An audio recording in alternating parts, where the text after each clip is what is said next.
Good afternoon, everyone. My name is Maika Sanderson, and I am the Farm to School Grant Program Manager.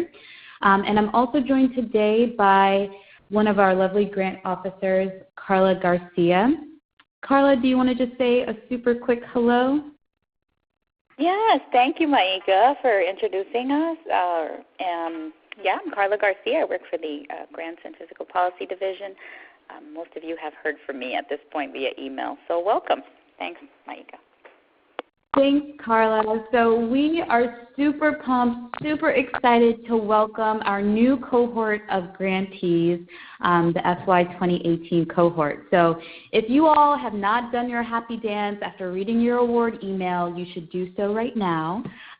It is an incredible honor to be a Farm to School grantee.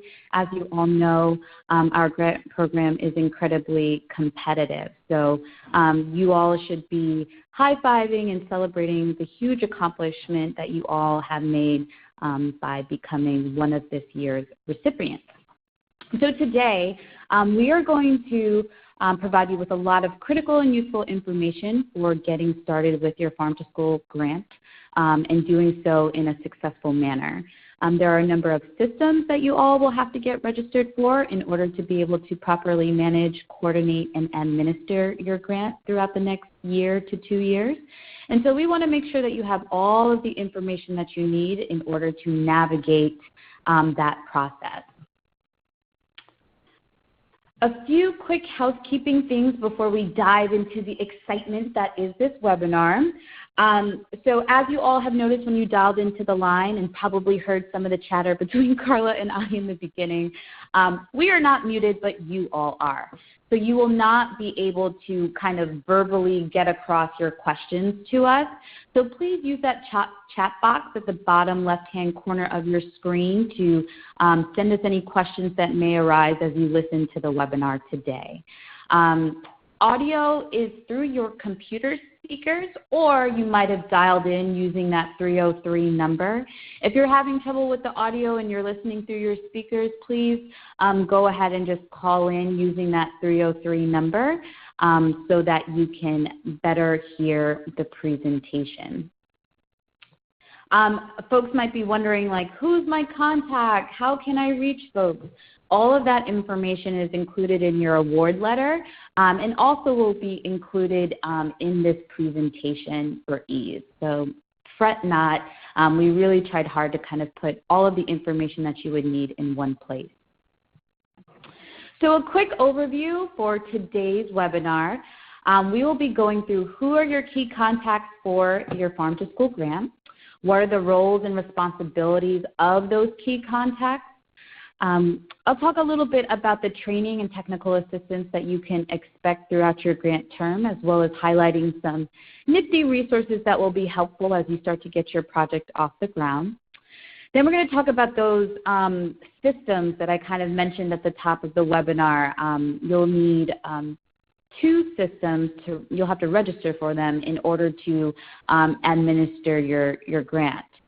So we'll tell you about what those systems are, what do they do, and what are the necessary steps for getting registered for them. Then we'll talk a little bit about evaluation expectations as well as reporting requirements. We actually will have another webinar later this summer that will deep dive into that topic, but we did want to give you all a flavor of what to expect down the road so there aren't any surprises. Then we'll kind of recap everything into one slide that kind of outlines what are your next steps as a new Farm to School grantee. Then we will save some time at the end for questions. So as we had started off the call, congratulations. We are so pumped to have you all on board and executing a Farm to School grant this year. We just wanted to give you all a little bit of the stats. So this year in total, we granted $5.2 million in Farm to School funding. We received nearly 300 applications. So we had 290 eligible applications, but we actually received a few more that ended up not having all the necessary components. So we had a lot of folks interested in applying. We ended up giving 73 awards that expanded 43 states and also the District of Columbia and Guam, which is super exciting. This year we were able to award our first farm-to-school grant in Guam. And as you can see here, we have the breakdown by FNS region of kind of how the farm-to-school funds were spread across the nation. So we had about $21 million in requested funding. So quite the demand for a program that has about $5 million to give each year. So again, be very proud of your accomplishment. So we're going to dive into the key contacts. So for the next 12 to 24 months, these are the folks that are going to be supporting you while you execute on your farm-to-school grant program. So you could think of your farm-to-school team as consisting of two key individuals. It'll be one grants officer and one program officer. So for those of you who may be waiting through your email or just got back from vacation, if you have not seen your award letter, please look for it. It was sent on June 21st. You would have gotten it from your grant officer, who is either Carla Garcia or Anna Aerosmith. So let's dive into who your grant officer may be. So it's very important throughout this throughout your grant term to really lock into your head what fiscal year you are fiscal year 2018, and what grant type you are. You are either a planning grant, an implementation grant, or a training grant. This information is really critical for your farm-to-school team, so not just your grant officer and your program officer, but also myself. We get a lot of correspondences from folks, so it's 73 of you for FY18, but we still have active grantees from FY16. So it makes for a lot of folks that we are monitoring and serving so that we could give you all the best customer service possible. Knowing what your fiscal year and grant type is and including it in an email that you're sending to your contact person is always a really great way to help us get quickly cued into who you are and where we can find your information. So in terms of determining who's your grant officer, Carla Garcia, who's on the line with us today, she is overseeing planning and training grants. And as you can see, this is her contact information. That is not, in fact, a picture of Carla Garcia. That is Wonder Woman. But my grant officers are fantastic women who do such a fantastic job with really serving all of the farm-to-school grantees. So in my eyes, Carla is like Wonder Woman, and in my eyes, Anna Aerosmith is like Xena Warrior Princess. So Anna, who couldn't join us today, she is actually going to be monitoring the implementation grants. And as you can see here, this is her phone number as well as her email address. So based on your grant type, make sure you kind of lock in your head like, oh, that's my grant officer, because you're going to reach out to that grant officer as it relates to particular issues or changes that you may have to engage in throughout your grant term. So a little bit more about that in about 2 more slides.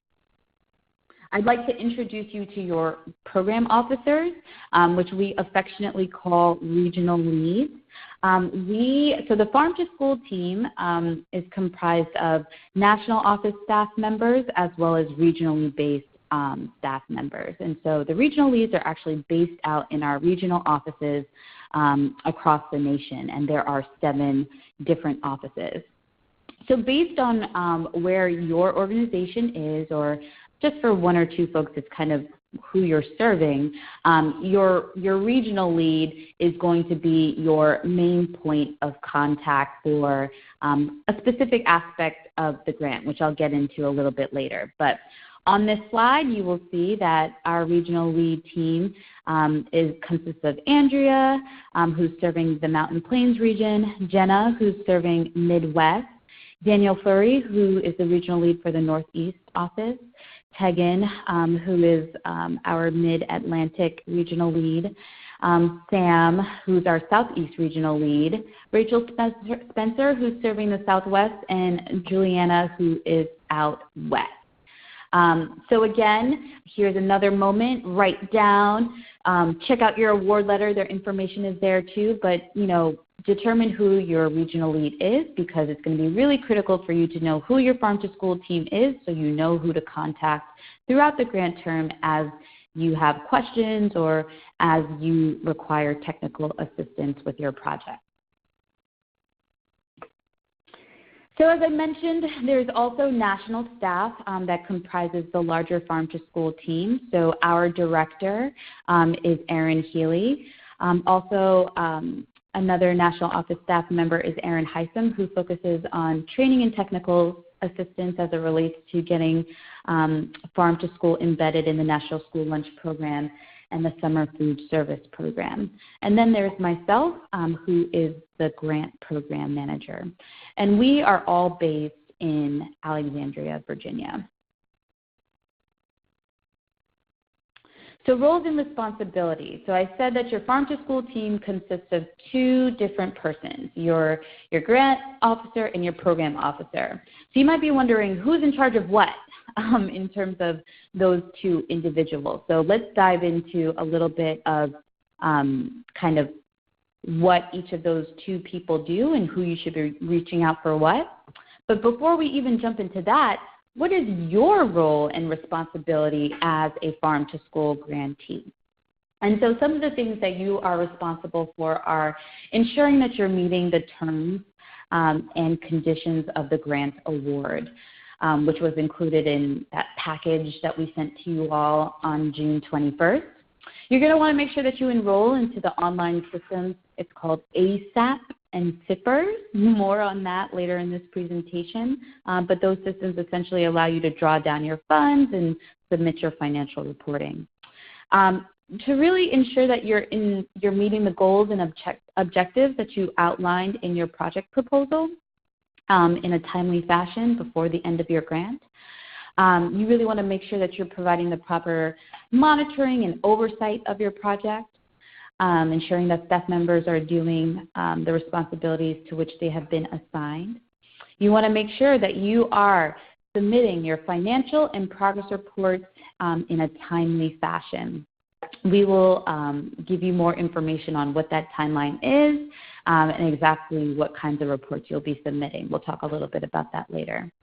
And just making sure that not only you as the lead applicant is following the grant rules and terms and conditions, but also your key partners who may be helping you to execute on portions of your project. They too are required to follow the terms and conditions, and you as a lead applicant are really in that role to provide that type of oversight and monitoring to make sure that that happens. The other thing is, which I tell everybody to do, just do it now, make sure that you really bookmark the grantee resource page, which is found on the Farm to School website, and I have the link below. We're still in the process of updating it with all the latest materials for the FY18 cohort, but it should be updated in the coming weeks. But this is an incredibly important one-stop shop for many of the resources that you all will need throughout your grant term, as well as just templates and resources that will be incredibly helpful. Okay, so the regional leads, aka program officers. What do they do, and what should you be reaching out to them for? So they are the main point of contact for you all as grantees. They really help you all meet your goals and objectives of the project. They are the farm to school content experts. So they're really going to understand kind of the nitty-gritty of procurement, of school gardening, of integrating education curriculum as it relates to experiential activities for agriculture or in the classroom. So they are really going to be those experts that can provide you insight on how to most successfully execute on your project. So they will conduct an introductory call with you all to kind of just get you acclimated to the grant and kind of those initial resources. And then based on the regional lead's capacity and your needs as a grantee, they will schedule regular check-ins or calls or emails or whatever channel of communication that you all decide that meets the needs of your grant project and your organization. They are available to provide you training and technical assistance. As I mentioned, school gardens, procurement, food safety, nutrition education. Again, depending on their capacity and what your needs are. In addition, they are going to be reviewing all of those reports that you all will be submitting. So the programmatic reports, you submit two kinds of reports, financial and programmatic. So they will be looking at the reports in which you're telling us, what did you do during your grant project, what was successful, what was a challenge, what might you need in the future to be successful. So they will be reviewing that information and being responsive to the things that you're putting in there. The other critical role that regional leads fulfill is that they are the ones that approve all programmatic changes that require pre-approval. So what are some of those changes? That would be revisions to the scope or objectives of your project. They also should be consulted when you're looking to make a budget revision, and actually not just them, but also the grant officer. Also, if you have any key changes to your personnel, you're going to want to alert your regional lead to this. Also, your regional lead, they will be the individual that would do a site visit. We are a small, lean, mighty team, and there are 73 of you and 7 regional leads. So as you can imagine, time permitting, regional leads will determine which grantees will have a site visit, just depending on need or various factors that the regional lead is prioritizing at the time. But some of you all will have the opportunity to have your regional come out to the site and see your project in action and provide technical assistance. Everybody will have the opportunity to meet their regional lead at the grantee gathering. More on that later on in this presentation. So what are the roles and responsibilities of the grant officer? So they are the main point of contact for issues kind of relating to the finances of your grant. They are the individuals that will review your quarterly federal financial report. They are also the person that you reach out to when you are having FIPPers issues. So FIPPers is that system that you use to submit your financial reports. They are the ones that will, they're kind of, I use this weird term of saying the grant officers are kind of like the librarians of the grant, meaning they are really responsible for capturing any changes that happen with the project. So if you change the scope, you get the approval from your regional lead, but then the grant officer actually collects that updated documentation and files it away in your grantee file. Because at the end of the day, the government needs to have the most up-to-date records of what you are committed to doing as it relates to your farm to school grant. So what are some of the kind of program and budget changes that require formal FNS approval? So change of personnel. So not only are you letting your regional lead know the change of personnel, but you're also going to let your grant officer know. Any budget revisions that involve a shift of funds in excess of 10%, you're going to want to flag that for both your regional lead as well as your grant officer. So you could think of it as, I'm going to send this request to my grant officer, and I'm going to CC my regional lead. At the end of the day, you can think of your grant officer and your program officer as like an Oreo. You got to eat it all together. You got to notify them both at the same time because they are one team, and it's important that the lines of communication are open among everyone on that team. And I think that's it. And if you're adding new line items to your budget, again, you're going to want to make sure that you send an email to your grant officer with a CC to your regional lead so that both parties can kind of weigh in on improving that change. Okay, I know everybody loves pop quizzes. We are at the end of the school year, so I know I shouldn't be giving folks pop quizzes. But I think that this is just a little way for us to kind of make sure that we're kind of digesting all the information. So super quickly, pop quiz. You have a new project director. With whom should you share this information? Should it be A, the grants officer, B, the program officer, regional lead, or C, both the grants officer and program officer? So go ahead and just chat through that chat box, type in the letter with the correct answer, and just want to make sure folks are awake and digesting the info. I'm seeing a lot of C's. You guys are fantastic. All right, let's see if you all are right. It's an Oreo situation. I love it. And you all are correct. If you've got a new project director, that's a key personnel change. You're going to want to let your grant officer and the program officer know. Fantastic. I've got one more. So you are having trouble submitting your financial report for your grant. Who should you contact? A, your grants officer, B, your program officer, C, no one, D, grants officer, and the program officer. I'm seeing a lot of D's. Oh, this is a mixed bag. I'm seeing some A's. I see a B. I'm seeing a majority of D's with a strong showing for A. Let's see who is right. D. So if you're having trouble with your financial report, you remember your grant officer is the main point of contact for that.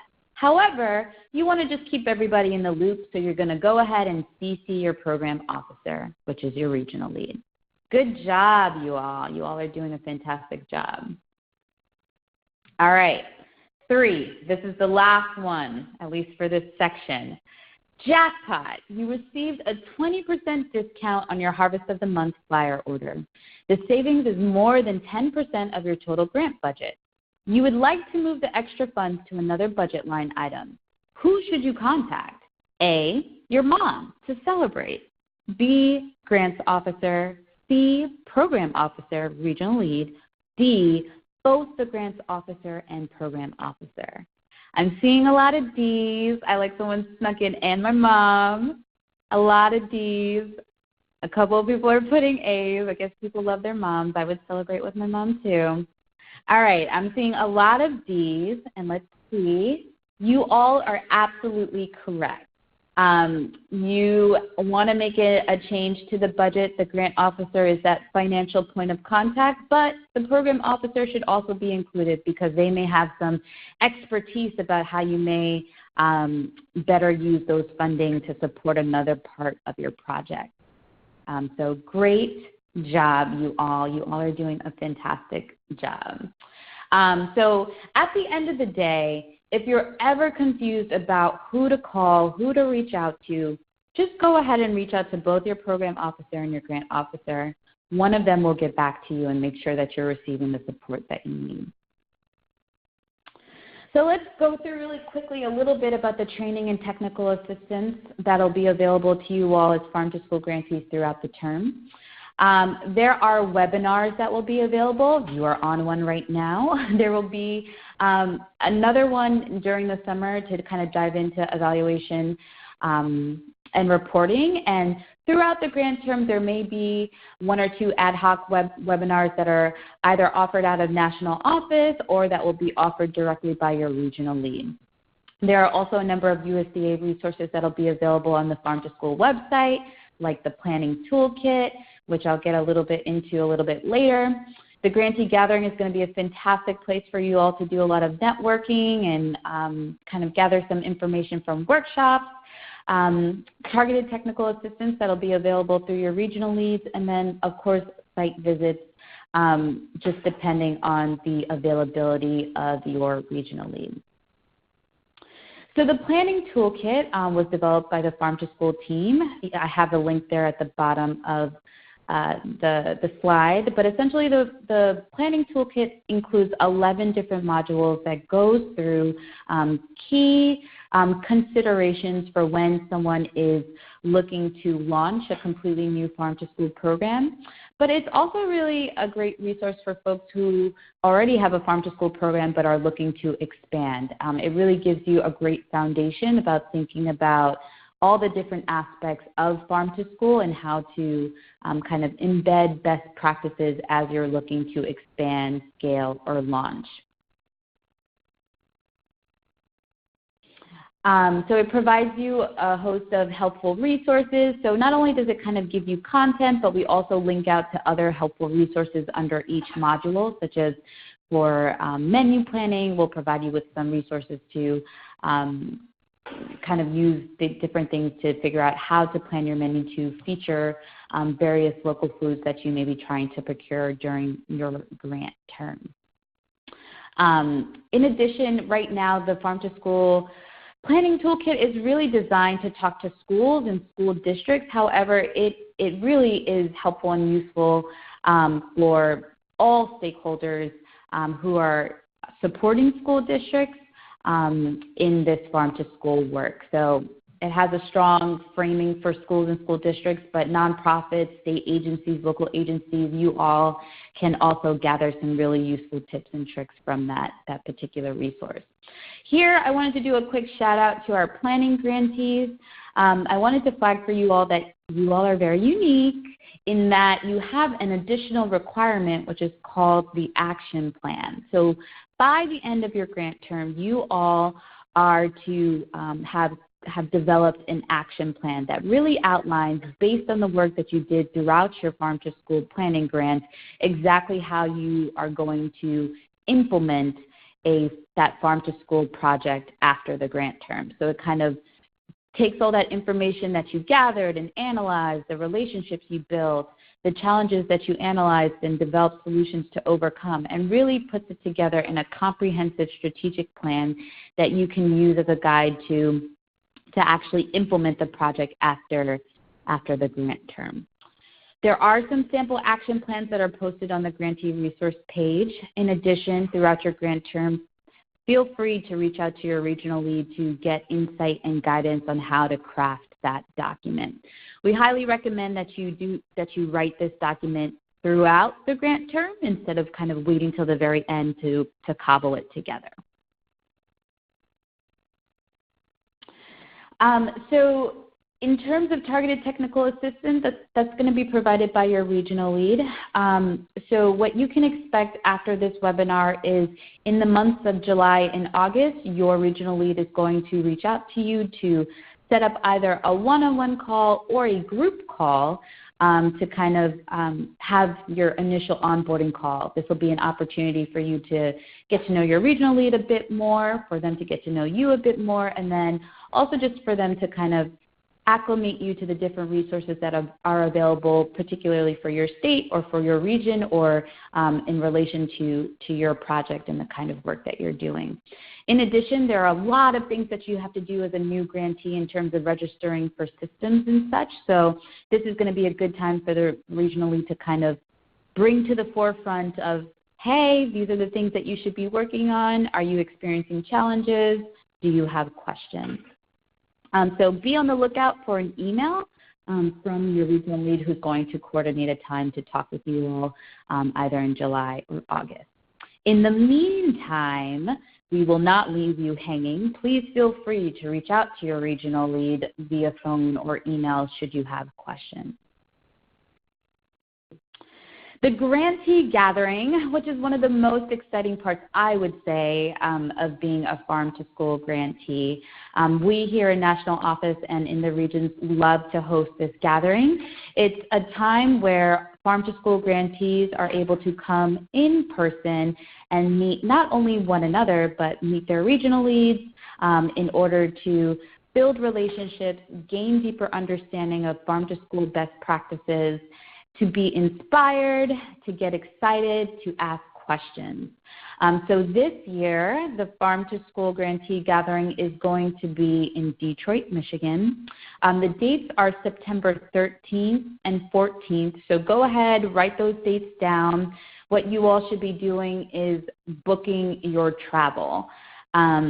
We are in the process of finalizing an agenda, and there will be more details to come. So make sure to save the date and start looking into tickets. I will confer with my colleague who is working on that, on putting together that agenda, just so we can give you all a sense of when do activities start on the 13th, so that you can make sure to arrive in time for the start of the gathering. So I'll try to include that information in the follow-up email this week, because we definitely want you all to book your tickets so that you can get reasonable prices. In terms of hotel, we do have a hotel block for you all. We are still preparing that link, so more to come on kind of the hotel accommodations. Who should be attending the grantee gathering? So it should definitely be the project director, and if your budget permits, depending on how you scoped it out, you can feel free to also bring another key farm to school staff person along. All right, we've got another pop quiz. This is which of these statements is false? So a little bit tricky. Okay, so which of these statements is false? Only planning grantees must prepare and submit an action plan by the end of their grant. B, the grantee gathering is optional. C, the Farm to School Grantee Resource webpage has webinars, toolkits, and other helpful resources. So go ahead and type in your response in the chat box. I'm seeing a lot of B's, I don't like saying one or two A's, but mostly B's. So let's see who is correct. The grantee gathering is optional is false. The grantee gathering is required. The grantee gathering is required for planning and implementation grantees. And sorry, I didn't say that.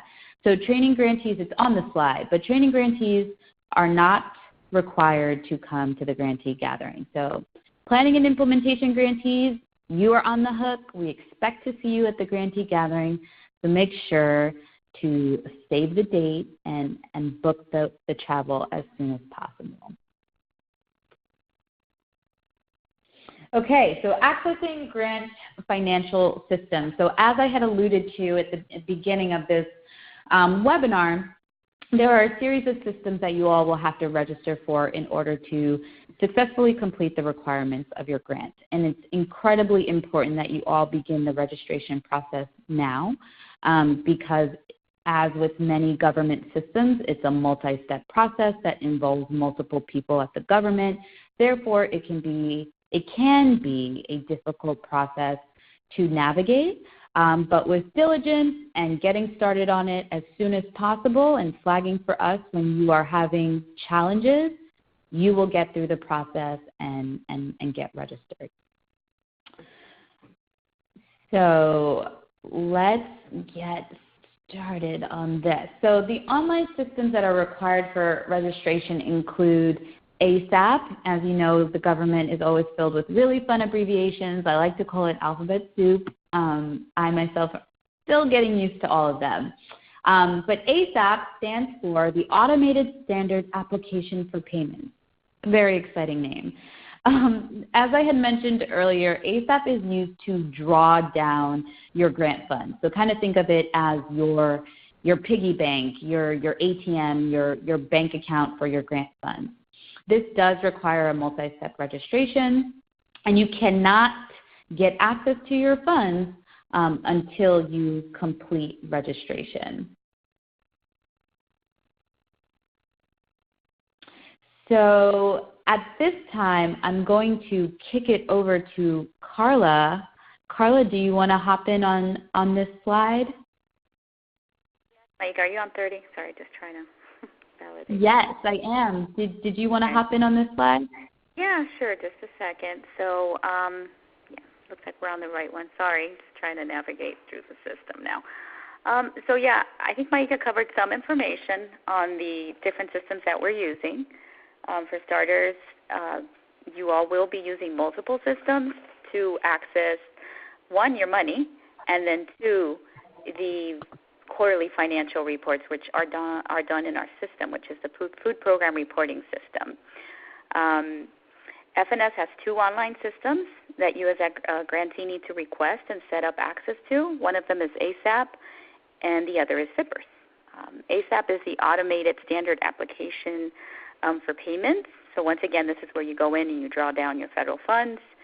You'll need to link that to your bank account and whatnot. So again, it's imperative that you forward your grant officers your ASAP forms to initiate that process. Most of you have done that, and we thank you for that.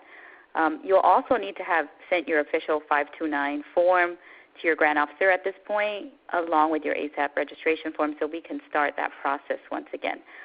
And then as you see on the slide, FIPPers, which stands for the Food Program Reporting System, is going to be where you submit your quarterly financial reports. Do keep in mind that you won't be able to submit in FIPPers until you complete the registration process. And again, note that these systems are completely separate systems, so you'll need to register for each one individually, and we do have a checklist that we will forward to you with all that information in detail, and we'll cover here as well. All right, I'm going to switch to the next one, just trying to navigate here. So as far as what to do, there's a couple things. As you can see, we provided you the ASAP website here. You might want to mark that on one of your favorite browsers if you're the financial point of contact that's going in to draw down. That is a very important site to have. And then once again, you'll need to initiate access to it first by submitting the ASAP form to your designated grant officer, either myself, Carla, or Anna. All right, so now there's a couple things that you will need to do in order to gain access to the food program reporting system, which is where you're going to submit your FIPPers report, and that is, again, it's just a financial quarterly report. It's just where you submit the expenses that you've had to date for that specific quarter. You can visit the site, which is listed here, and here you'll see the different forms that are required. Once again, we will have a checklist that we will share with you all where you're going to have all this information together, but this is just to kind of give you a little overview. The first step to obtain this, your FIPPers access, is you need to get level 2 USDA e-authentication account, and so this process is going to begin by completing an online form. There's a link here that says here. You can probably do that after you hang up if you want to click on that. That's how you go and you start accessing it'll take you to the USDA site where you're going to be able to get your level 2 USDA e-authentication.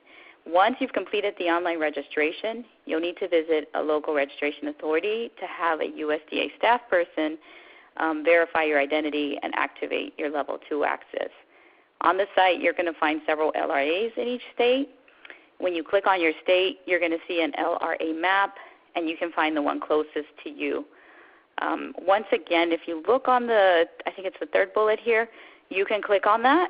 I encourage you guys to take a look at that and start doing that now. That way you're set up when the first report is due. And I strongly recommend that you call first to, so you can just kind of run by them to make sure you've filled out the form correctly and whatnot. And also, we've heard from grantees that they've shown up and they've had issues with their appointments. So once again, highly encourage that you call ahead of time and you just validate and verify that, they're expecting you and you've got an appointment. I would encourage you to set up an appointment if you're able to do that with the site. So that's something to keep in mind. And now on this form, this is the FIPPers form. So you won't complete this, or it doesn't make sense to do it until after you're e-authenticated and you visit the LRA sites that we just spoke about. So this form is the 674 form. You'll need to submit this to our office or the grant officer, and farm to school is fine. And we do have directions on this specifically on the checklist once again. But this is what it looks like. You're going to see that on the form. If you have a FIPPers account, then you just need to request that your new grant be added to your account profile, but if you're a new grantee, then we need all that information on here. Obviously, if you're an existing grantee, you would have already probably already still have your Level 2 e-authentication. But if you're new, you wouldn't have done any of the new stuff, which is all the stuff we're talking about now. So again, keep in mind that no matter what, in both instances, you still need to submit the form.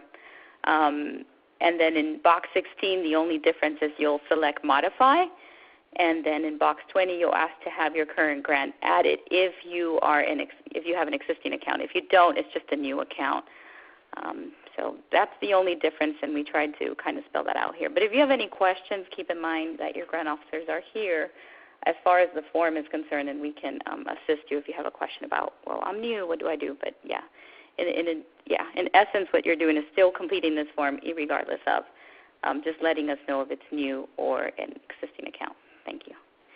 All right, and then how do you get your money? So once again, there's going to be some stuff that you're going to need to do to get access to the funds. You'll need to complete your registration in ASAP, and this is managed, once again, by an outside entity, by Treasury, so it's very important that when you get a direct email from them, that your financial point of contact will go ahead and complete the registration. You will get the email directly as an agency. FNS does not.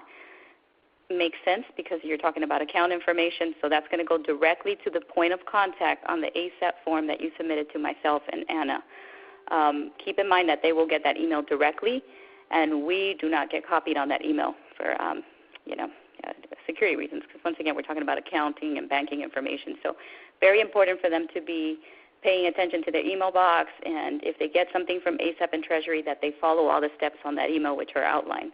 They need to do this in a timely manner so that, one, you have access to ASAP, but also the process will initiate, and then I believe that they have a window of opportunity where it will close out. But all that information is on the email, so just be paying attention to that.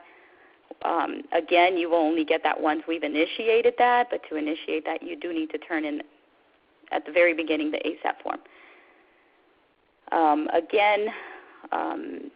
Very important that that contact on that ASAP form is the right person, and that you, as maybe the program director, are in contact with your financial person or whoever you assign to make sure that they're paying attention to that email. ASAP does have an excellent online help system and a user guide, and as well as a phone number or email where you should contact them directly if you have questions about what the next steps are on specifically that email, or just questions in general about the system. There is an ASAP support line here, and there is the website link that you'll see on the web slide right here. And the good news is that ASAP is wonderful, and they are offering a webinar. I believe it's July 11th, and it goes from 2:30 to 3:30, and a new user training. If you've never been in ASAP, you really need to get on here and register. I would recommend you do that as soon as we hang up. And it's a great site because they will show you at the training what you need to do to access your money. This would definitely be for the person at your agency that is going to be responsible for accessing the federal funds. So again, whoever's responsible at your agency for that, I would copy them on this particular slide, and I would send them the information and ask that they register. This will make all this so much easier, and I think it will help you guys visually see and also get started. When you do get that email from ASAP and you're ready, you'll know exactly how to go in and navigate the site with Treasury to get your money. So again, the next one is July 11th, and then they have one August 8th. So you have two opportunities there where you can register for the various trainings. And I think, not yet. Can I hop in there? Yeah, can I hop in there real quick? Yeah. Sorry. So just to clarify for folks, and I think you might have said this, Carla, but ASAP is not, that's not us. FNS, financial management, program, we do not manage that system ASAP. That is managed by the Treasury. So this is a really fantastic opportunity to hear directly from the Treasury on how to enroll in ASAP. We're going to provide you some instructions on how to enroll, but for folks who are more kind of tactile or audio, this webinar is going to walk through how to enroll. So follow the instructions that we're going to send you, but here's another opportunity to kind of get more help and hear how to get enrolled in ASAP by attending that one on the 11th. But the 8th, I really think everybody should go to that, mark your calendars, and just attend it, because that's how to use ASAP. So you're in there, but how do you actually navigate the system? How do you have it, actually release the funds to your organization? That's what that training is really going to dive into. So make sure that you attend that, because, Carla and Anna, they might have picked up a few tricks here and there on ASAP, but they are not the content experts on ASAP. So get it from the source by attending that August 8th training. Right, and just to reiterate kind of what Maika is saying there, it's so important because there's so much, information that we won't have access on this site because it's your banking information, and with good reason. So like Maika is saying, highly encourage you to go on here because there's things we can't see on our end to kind of keep your information just in between you and Treasury so you guys can access the money. So highly encourage you to go onto the site and go ahead and register when we get off the line. And, yes, there are different trainings. So it looks like, I would just literally, as soon as we're done, just go onto the site, register, and then let us know that you're all set for that. As far as the next thing, so we have a pop quiz here, and it says true or false, ASAP and FIPPers are the same systems. And so I will give you a minute, and I know that everybody knows. And Maika, I think you're monitoring that, so I'm just going to let you kind of pop in on how they're doing because I can't see the screen. Oh, sorry. So, there are a lot of falses, lots of no's and falses in capital letters. So shall we do the reveal, Carmen? Yeah, so let's see. Answer is false. So they're not the same systems. FIPPers belongs to, again, FNS. So we do have a little bit more access to that and help here at FNS. And then ASAP is Treasury. So that's the one we just finished talking about. The online system where your funds are withdrawn, and FIPPers is with the portal grantees use to submit the financial reporting. So very important. Keep that in mind, and thank you. I'm going to turn it over to Maika at this point. Thanks, Carla. And sorry about before. I started to steal your slides. I get so excited. Oh, no, this is an important one. The money is important, so we get a lot of questions on that, and we want to make sure that you end the webinars. So Awesome. Teamwork. So I see we're at 1:48. We do have a couple more slides. So we might run a little bit over, just warning folks, but I'm going to try to zoom through these. So reporting and evaluation, just want to give you all a really quick overview on expectations there. So when you're thinking about the evaluation, it's kind of a two-part approach. So there is the evaluation that you all designed for your specific projects. You actually submitted with your application how you planned to evaluate that you're doing what you said you would do and that you are achieving the outcomes that you intended to achieve with your project. So you should move forth with that plan that you outlined in your proposal. But in addition, we here at FNS also evaluate the program. So we take a look at it. We monitor it financially, which is through those financial reports you'll be submitting online. But we also monitor the progress through the programmatic reports. Both of these things are submitted online. So let's dive in a little bit deeper on what that would look like. So there are several kinds of programmatic reporting. There is the contact survey, the baseline report, which you receive at the very beginning of your grant term, semi-annual progress reports. So every 6 months you're going to be expected to tell us what you've been doing, what are your successes, what have been the challenges, what more support could you use from your team, your farm to school team to overcome those things. And then there's a final report to take a look at Okay, so at the end of the grant term, how is your organization performing on a number of indicators as it relates to farm to school, whether it's number of gardens, amount of money spent on local, partnerships. So we take a survey of that at the beginning through the baseline, and then we ask you a set of similar questions at the end through the final report to kind of take a measure of what progress did you all achieve on these indicators by executing your farm to school project. And then there's a satisfaction survey. We want to know if you're satisfied. We want to know if we're doing a good job and if we could be doing better. So you will receive a survey that just kind of checks in to ask you all, how are things going in terms of the support that you're receiving from your farm to school team. On the financial reporting side, you all will be expected to submit quarterly reports. As I had mentioned, later this summer we're going to have a webinar that deep dives a bit more into evaluation and the reporting requirements. So more details to come on when and how to register for that. So I named a bunch of programmatic reports. What are all these programmatic reports and when are they due? So we're going to run through those right now. The contact survey, I'm going to send that out to you all on June 29th this week by Friday. It's going to be due July 6th. You all might be like, what? That's so soon. It is the shortest of surveys you will ever take, promise. Literally, we're just asking you for new contact information. We are certain in a year that maybe your project director has changed. So we want to know who are the key contacts for your project so that we know that we're reaching out to the right folks. So we're going to want to know who's the project director, who is the appropriate person who will be filling out the programmatic reporting, so telling us successes, challenges, et cetera.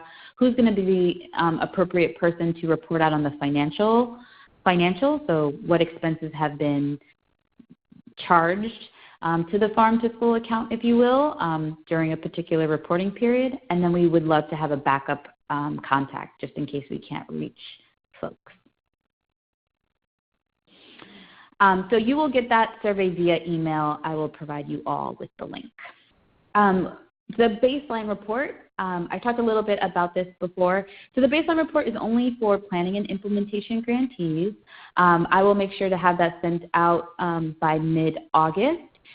You all have some time to complete that report. It's due October 31st. But once you have all the information in hand, it can take between 45 minutes to 60 minutes to complete. So we really encourage folks to take a look at what's in the report so you know what information you need to complete it accurately and that you work on it over the course of time. So we give you a good amount of time to be able to complete that report.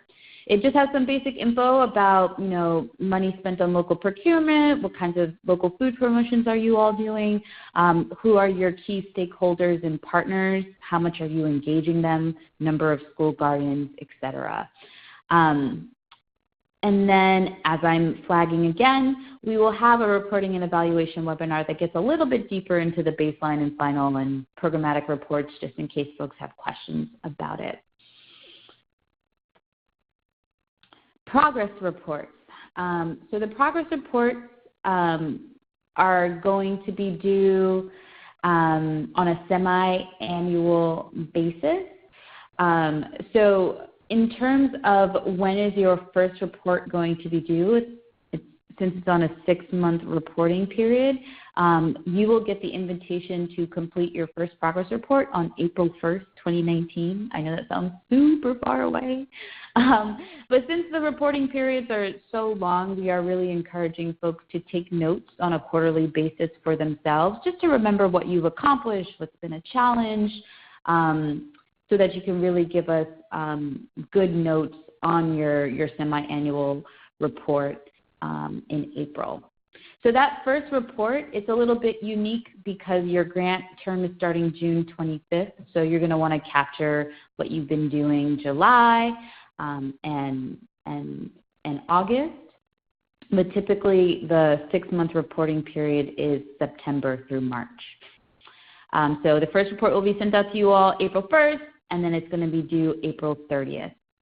Again, as I had mentioned, progress reports are really focused on lessons learned, challenges, greatest accomplishments. You'll flag for us any key personnel changes if you haven't already told us. How do you get your progress reports? Just like the baseline report, a customized link is sent to the Programmatic reporting contact via email. It'll look like it's coming from me, Maika Sanderson. You just click that link, and then it'll open up a survey in your browser that you would then complete.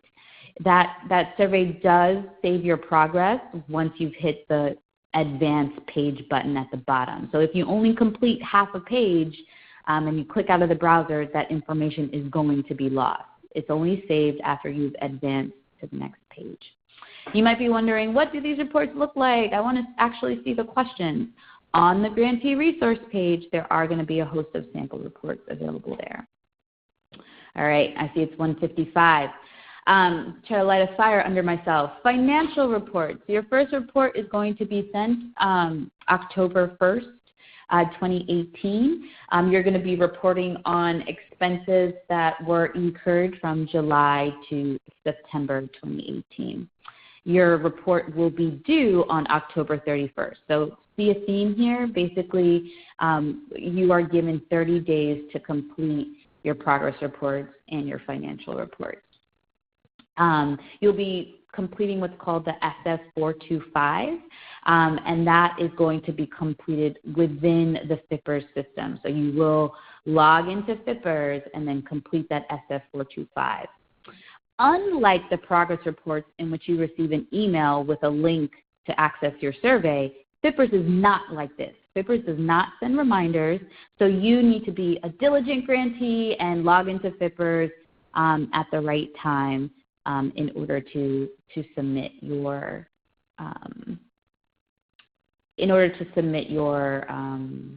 that report.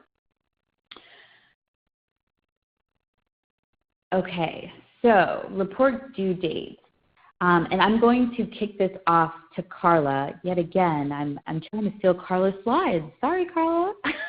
Okay, Maika, you're on a roll. So thank you. Maika's covered some good information on the progress reports, so that's good. And in the slide here, we're just kind of covering the financial reports. And yes, you'll see that there's two different timelines here for deadlines. One is quarterly, and that's for financial reports. And then progress reports are going to be semi-annually, which Maika's already covered how to submit those. So I'll go ahead and go on to the next slide. But I highly encourage everyone, if you're not familiar with the way the federal year runs, is just to print out this for your records and maybe have it on your screen if you are the person responsible for submitting the financial quarterly information, or if you are the person that's going to be submitting the progress on the grant, then I would also print this out because this is important. This is the deadlines that you should be planning for. The quarters are basically, again, they run from like the first one is, it says October, November, December, but your grant started, technically it says, I believe we started June 25th. So then, it's going to cover the October, November, we're going to cover, let's see, the first report is going to be due October 31st, and it's going to cover your financial activity from the start of the grant through September. So once again, you'll probably receive like Maika said, not a reminder through FIPPers, but keep that in mind, and definitely at the conference we will bring this information and flag it for you again. So maybe for the first one we can do an email just to remind you. I will try to do that for my grantees, so for the financial report. But that, again, this is the deadlines if you're ever confused on when they're due.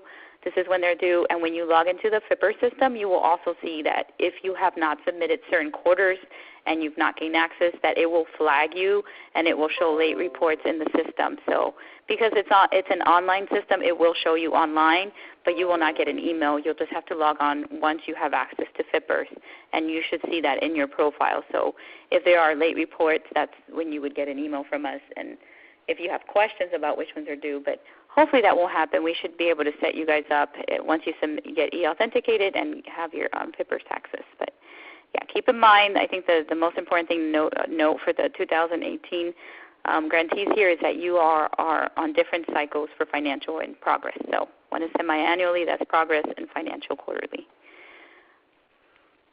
Once again, the financial due dates reports are due quarterly, and the progress reports are going to be due semi-annually.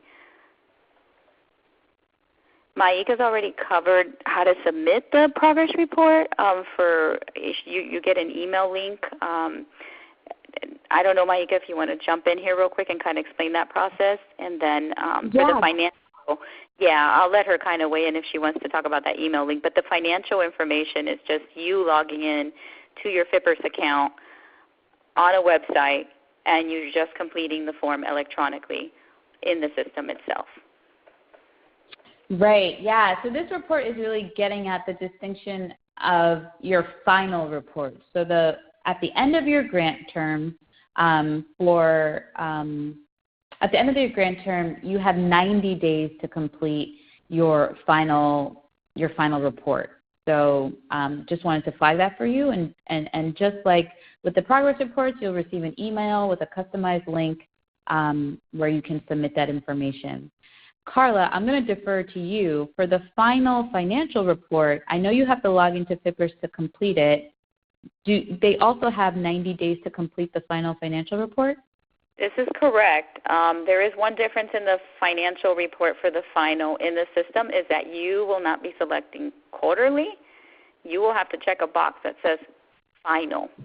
And I know that we're far from that, but when we get to that point, that is really important, because if you submit a quarterly, then the system, and it's, because it's smart, will automatically say that you still have due reports. It will not close out in the system until you select final. So if your grant is ready to be closed out, you need to make sure you actually flag in the system that you're submitting a final report. So that is the biggest difference in the system when you're submitting a final report, as opposed to quarterly report. So you are able to do that on your end. So that's the only difference. You won't get that till the very end. But yeah, that's it. And yes, 90 days after the end date of your grant, exactly what it states here, is how much time you have. And it looks like we will have a schedule and timeline available for download on the Grantee resource page. Once again, it's such a great resource, if you're not familiar with the dates, and definitely something that you need to have so that you're successful in keeping with the requirements of the grant. And it looks like we also have sample reports available for you on the Grantee resource page. And we have a pop quiz, and it says true or false, the progress and financial reports are quarterly. And 30 days, and they're due 30 days after the reporting period ends. So that one's kind of interesting, but yeah, I'll give you guys a minute. So I'm seeing a lot of falses coming through. Yeah, and this is a tricky one. Let's go and see what we did here. So it says false. Yay, you got it right. That's good. Progress reports are semi-annual. So that's the email link you're going to get from Maika. And the financial reports are quarterly. Those are the ones you're submitting in the food program reporting system with FNS. But both reports are due 30 days after the end of the reporting period. So even though one is semi-annual, they're due 30 days after the semi-annual period. And even though the financial reports are due quarterly, they're also due 30 days after the quarter. So keep that in mind. All right. Without further ado, I'll turn it back to over to Maika. Thanks. Thanks, Carla. All right. We're not so bad. 2:03. Yeah. We are in home stretch. Thank you to everybody for staying engaged and hanging in there. So let's go ahead and wrap up this show. So the grantee checklist, what do I have to do? You've said a lot of things, but what do I have to do? And so on this slide, we go ahead and kind of summarize what are the immediate next steps for you as a farm-to-school grantee. The very first thing you need to do, find your award letter. If you have not looked at your award letter and all of those documents that were attached by your grant officer, such as the terms and conditions, please locate that email and review those documents. You must submit your signed 529 agreement, which will officially notify us that you accept your Farm to School Grant Award. 2, the financial system. So you have to get registered for FIPPers and ASAP in order to successfully administer your Farm to School grant program. So that involves securing level 2 e-authentication. You have to submit your FNS Form 674. You have to submit your asap.gov request for information form. And you should attend the new user training, depending on your need, July 11th and August 8th. But everybody should really go to August 8th because that's the one that talks about how to use ASAP. You will be able to find the registration link earlier in the slides, and people were talking about I can't click the link. You can't click the link in ReadyTalk, but you will be able to click it in the PDF that I will send later this week. Reports. You have reports coming down the pike. So the first one that you're going to get is the contact survey. It's super brief. I'm going to send it by Friday. Please complete this by July 6th so we know who to email for what. Your first financial report is going to be due August 31st, 2018. Your reporting period for that is going to be July 1st through September. Your baseline report, we will send that out in mid-August. That's going to be due October 31st. And your first progress report we'll send out to you April 1st. It's going to be due April 30th. There will be a reporting timeline available for you on the Grantee resource page. It is not there yet. As I had mentioned, the Grantee resource page is still getting updated. So once it has been fully updated, I will flag for you all via email, and you can go there and get all the goodies for in terms of resources for your grant. Please participate in the evaluation and reporting webinar. It is going to be required. It will happen later this summer. We're still figuring out schedules for that, so more details to come. I will shoot you an email. Important big stars, flags, balloons. Save the date and start thinking about booking your travel for the Grantee gathering. It's September 13th through 14th in Detroit, Michigan. In my follow-up email, I will let you know kind of when we start on the 13th so that you can book your travel in a way so you are there for when the Grantee gathering begins and you can depart when it ends. So I'll kind of give you guys a better sense of that in a follow-up email. Participate in your onboarding call. So be responsive. Be on a lookout for an email from your regional lead. They will be seeking to coordinate an onboarding call or a group call in the months of either July or August. Basically, before the end of August, you should have or would have talked with your regional lead. So please be responsive to their email. All right, please make sure to bookmark the Grantee resource page. It's going to be your best friend. It's going to answer a lot of the questions that will arise over the next few weeks. Also, a very important resource, make sure that you sign up for the Farm to School e-newsletter, The Dirt. I'm sure most of you or all of you are already subscribers of this fantastic publication of ours. But if you are not, please make sure that you sign up for that. It's a great resource for new toolkits, resources, pictures, case studies, and just the exciting things that are happening in Farm to School across the country. I see that it is 2:07. I want to thank you all for hanging in there. We're so excited to have you on board. In the meantime, if you have questions or concerns, don't hesitate to call or email us. In addition, I'm hanging out here. Carla, I'm sure you are good to hang out a little bit for questions. So at this time, if you all have questions, go ahead and chat them in the box and we'll get to them. In the meantime, I'm going to go over the two questions that came up during the presentation. And actually, Carla, they seem like they're both for you. The first one is there a way that we can find out if we're in the FIPPers system? Yes, I think the easiest thing would be to email your grant officer, and we can find out. If you're a previous grantee, then that's highly likely. If not, probably not. But if you've had another grant with FNS, that's a possibility. So best way for us to validate and verify that is just you send us an email, either Carla Garcia or Anna Arrowsmith, depending on who's your point of contact, and we can find out. Thank you. Perfect. And then just in case people are forgetting, implementation grantees, Anna is your grant officer contact, and then training and planning. Wow. Planning. Wow. Wow, mental block. Training and planning, my bad. We love you. You all are with Carla. The next question that we have, once our ASAP account is set up, is that when we can submit our first financial drawdown? When you have access to ASAP, you in essence have access to the account with Treasury. So if you have expenses at that point, then the answer is yes. I mean, because you can't do it until you actually have access. So again, because ASAP does not talk to FIPPers, you're talking about two different systems, and many times folks get confused. ASAP, yes, when you have access to that, in essence, you have the ability to go in there and draw down.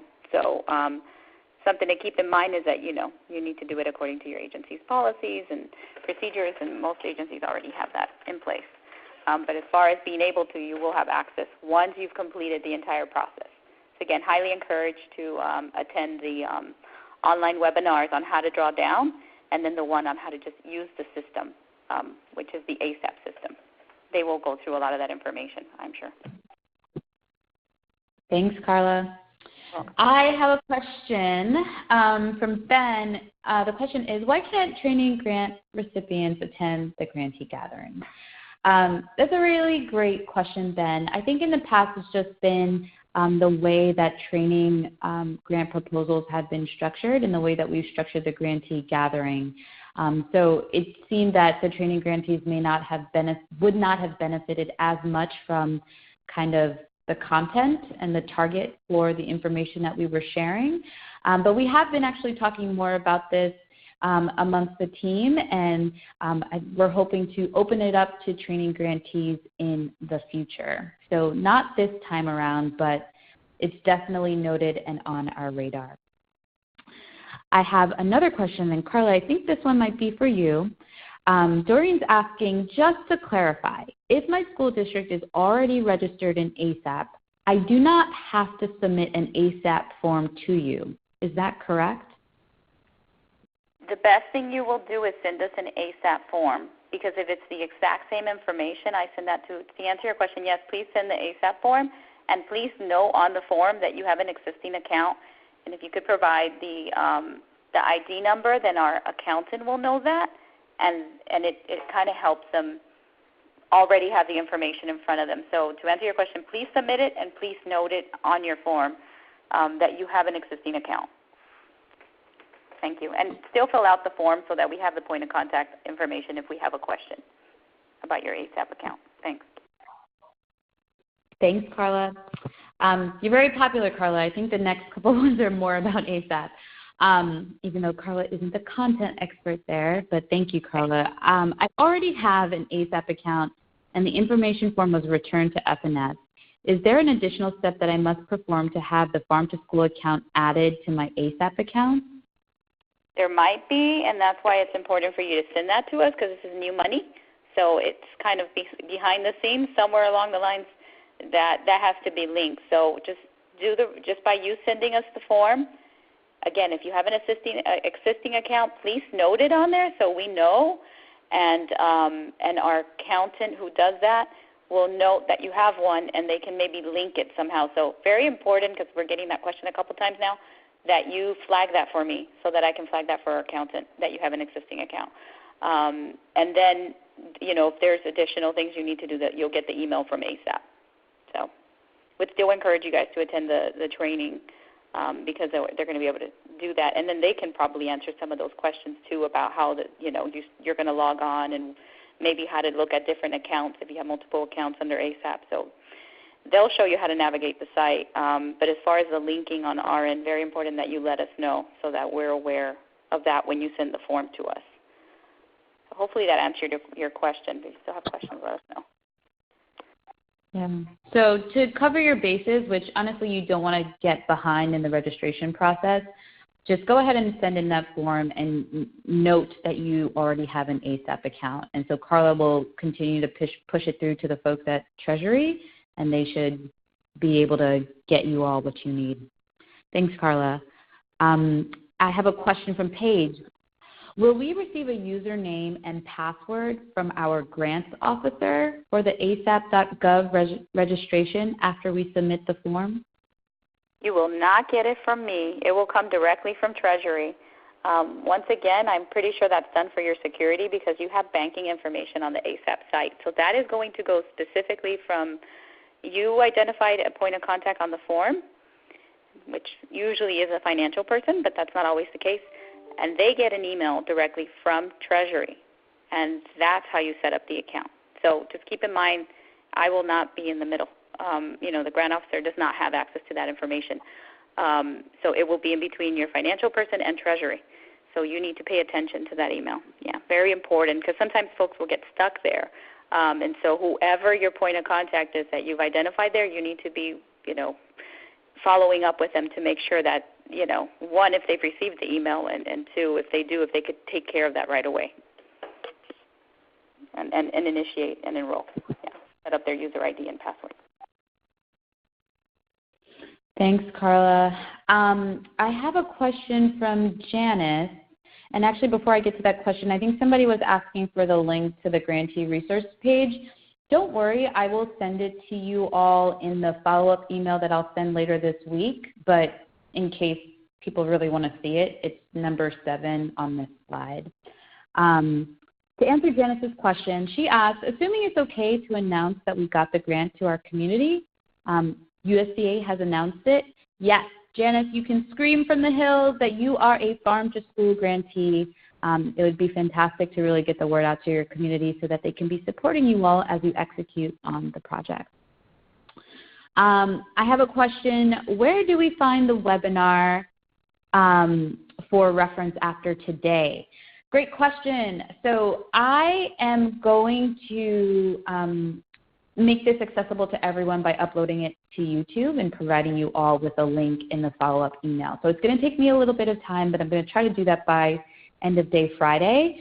And for ease, I will also put it on the Grantee resource page. That might take a little bit more time, but those will be the 2 places that you'll be able to access this recording for reference. I'll also provide a PDF of the slides so that you can click on all the nifty links that are found throughout. Another question here, am I correct, and this one's for you, Carla, am I correct there is no indirect cost for this award? This is what my FNS 529 indicates, though I submitted it in the application. If you submitted for it, then no. I guess to answer your question is you need to let your grant officer know that you asked for it and just follow up as soon as possible because the 529s were already sent out. So if you do have it, to speed up the process, go ahead and attach your indirect cost rate agreement and indicate what rate it is so that we're aware. Yeah, just flag it for us, and the sooner the better because we're trying to get these processed within this week, and we would probably have to reissue the 529. So just contact your grant officer. Thanks. All right, great. So that is it for questions. I'm going to give it a little 2 seconds if there's anyone who is furiously typing, trying to get in before I close up the webinar. While I give that moment, I want to again just say thank you so much for everyone for being so attentive and engaged and answering the pop quizzes. And we're so excited to have you on board. We are looking forward to all of the fantastic farm-to-school work that you all are going to be doing in your communities. Your regional leads cannot wait to meet you, and we look forward to engaging with you through email and phone calls throughout the rest of the summer. I did not see any additional questions come in, so at this time I'm going to close us up. So everyone have a fantastic rest of the day. Be on the lookout for a follow-up email from me. Thank you. Thank you, everyone. Thanks, Maika. Thanks, Carla.